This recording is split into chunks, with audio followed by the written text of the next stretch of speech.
first in the morning and the last to leave at night. So they kind of started this. However, technology has not helped much. Obviously, working this hard, tremendous amount of stress, both personal life and family at home as well as at work. So it leaves us to this kind of we're always on kind of work mode, right? We're always on. 81% of employees, close to 81% of employees say they check their work email on weekends. Show of hands, who here checks work email on weekends? Be honest.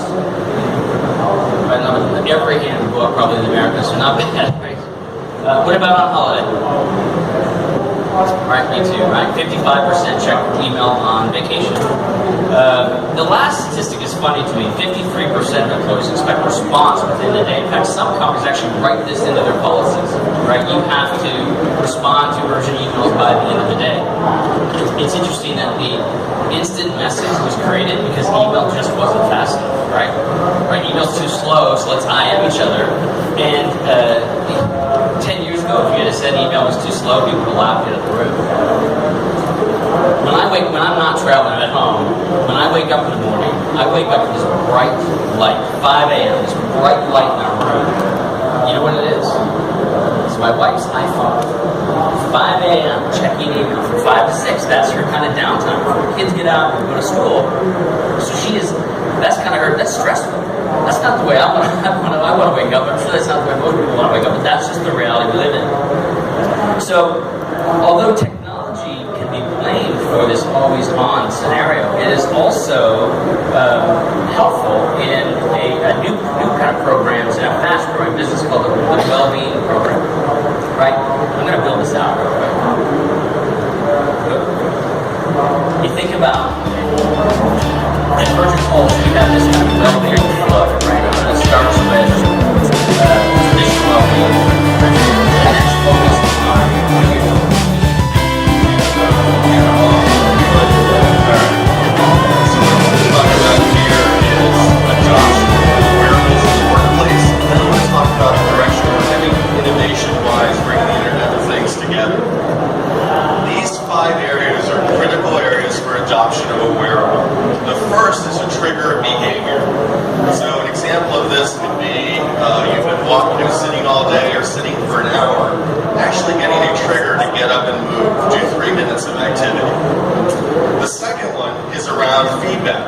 So absolutely knowing that I'm hitting my goal for the day, but letting me know how I'm progressing towards that goal as the day goes along, so I don't have to do all my steps or exercise minutes at the end of the day. The third one is around progress. I want to be able to look at the wearable and see how I'm tracking towards all those data goals that I have. The fourth one is as a benchmark. So this is really important.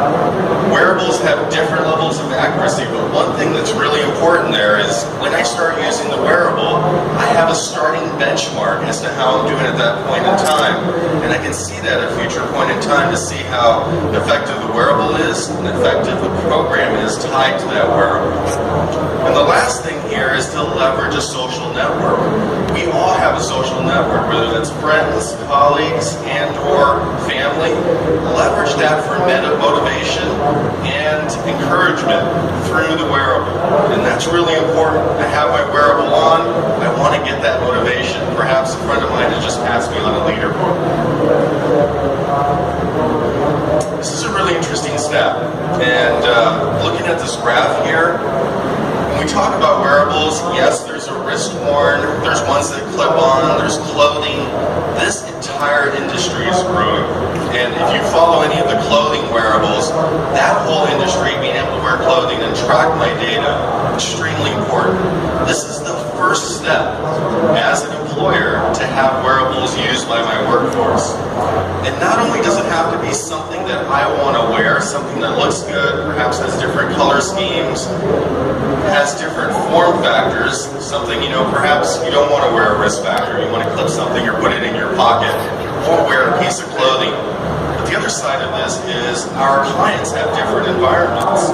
And we have clients in a manufacturing environment where you can't have smartphones, you can't have wrist-worn devices for security, for safety issues, for manufacturing flow in case that item fell into the process.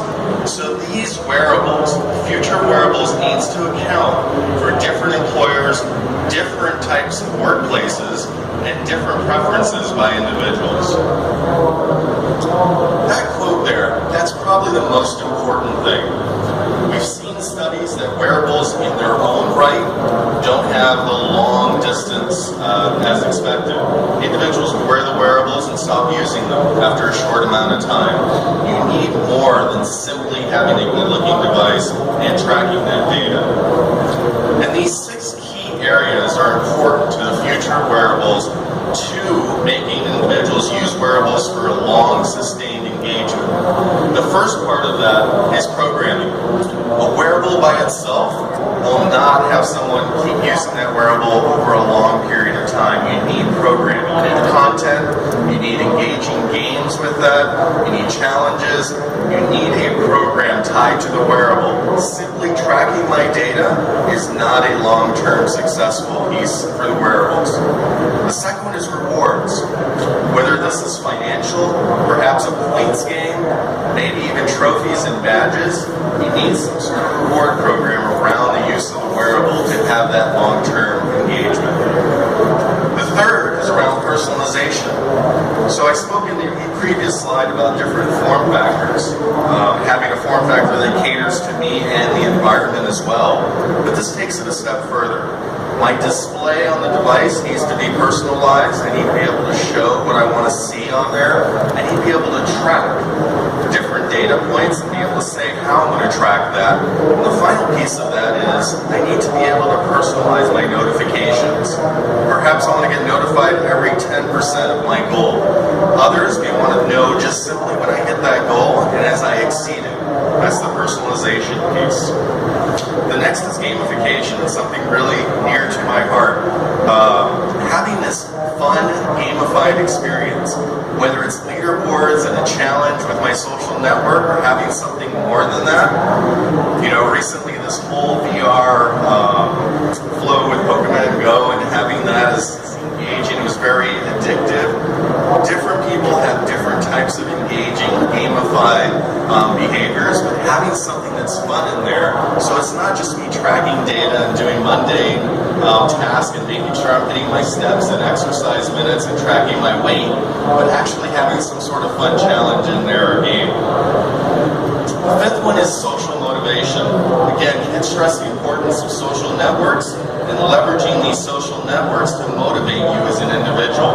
And wearables can do that by having encouragement from my social network and seeing leaderboards and seeing how I'm doing. And the final piece there, maybe the most important, is make it so that there are insights on that. And I mentioned that before. We're all familiar with the quantified self movement is continuing to grow. People are body hacking themselves to see what is the effect of the data and how to improve their health. As we move forward, as this Internet of Things continues to grow, absolutely do we need to integrate with all these sources of data, but more importantly, we need to give enlightenment to the individual on what that data is. As an example, I'm tracking my weight, sleep, nutrition, and hydration. Those are areas I need to improve. But what is the one area that I could have the most effect? As I'm looking at my data and trying different things, I don't get enough sleep by far. Maybe an extra hour of sleep is the most important. I don't know that. A system that could tell me, look at all your data and give me direction as to what's the most important thing.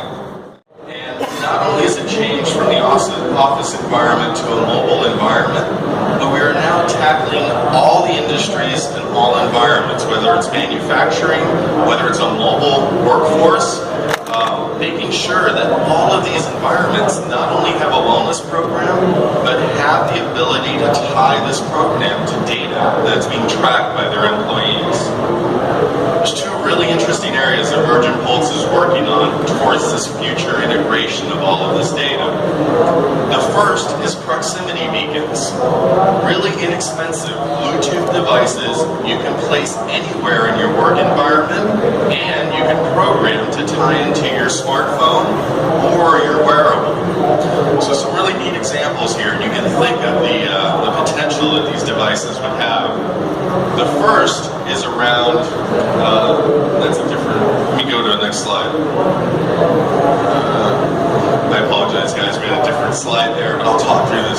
was. So think of putting one of these by your elevator in the workforce. I get there and I get a message on my wearable or smartphone saying, hey, instead of taking the elevator, why don't you take the steps?